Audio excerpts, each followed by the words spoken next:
Stories one stands above the rest. Story not just of grit or guns, but of a man who changed the West forever. This is the forgotten tale of Nat Love, the cowboy who became a symbol of skill, courage, and freedom on the American frontier. Nat Love Latour, known as Deadwood Dick, was born into slavery in Tennessee in 1854. When the Civil War ended, many freed people struggled to survive. But Nat was different. He had a hunger for adventure and a spirit that refused to be broken. Just 15, he left home with almost nothing, only strong hands and stronger dreams. He traveled west, a land still wild and unpredictable. Towns rose and fell like dust storms. Ranches spread across endless plains. Bandits lurked behind canyons. And cowboys, real cowboys, were the lifeline of the frontier, driving thousands of cattle across dangerous trails. Nat found work with a Texas ranch, but he had something others didn't. He could ride any horse, no matter how wild, never missed with a lasso, and he could shoot with both hands at full gallop. Very soon, the ranchers realized this young boy wasn't ordinary. He was something extraordinary. In the 1870s, cattle drives were brutal journeys lasting months. Cowboys battled storms, bandits, rattlesnakes, stampedes, and loneliness. But Nat Love quickly earned a reputation as the most fearless rider on the trail. He wasn't just skilled, he was legendary. The moment that cemented his name in history came in Deadwood, South Dakota, during the nation's largest rodeo competition. Cowboys from across the frontier gathered to prove who was the best of the best.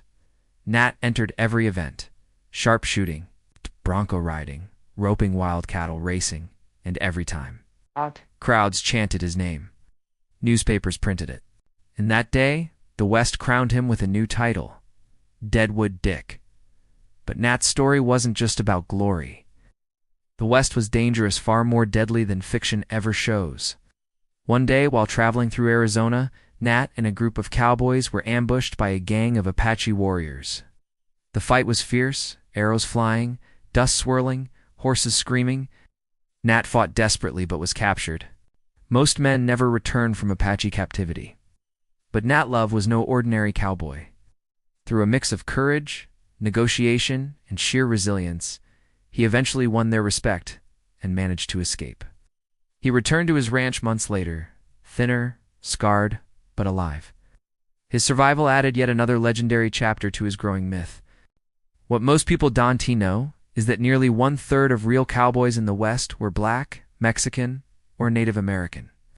Nat Love became a symbol of them all, proof that the real American West was in just white hats and Hollywood stories. It was diverse, dangerous, and filled with unsung heroes. As the West began to modernize, railroads replaced cattle trails. Towns grew into cities. The cowboy era started to fade. Nat Love, older, now carrying decades of dust and stories, decided it was time for a new chapter. He moved to Los Angeles and became a Pullman Railroad porter, one of the most respected jobs available to African American men at the time.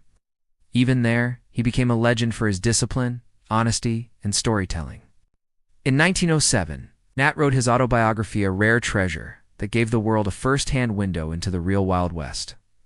Through his words, he preserved the truth. Cowboys weren't gunfighters from movies. They were hardworking men who shaped the frontier with sweat, skill, and courage. Nat Love died in 1921, but his legacy didn't. He changed the Wild West not with one moment, but with a lifetime of moments, proving that heroes can rise from anywhere, even from the hardest beginnings. His life rewrote the story of the cowboy, reminding America that bravery knows no color, and legends are made by those who never stop pushing forward. Today, historians call him the greatest real cowboy of the American frontier. This is his legacy. This is his story. This is the cowboy who changed the Wild West forever.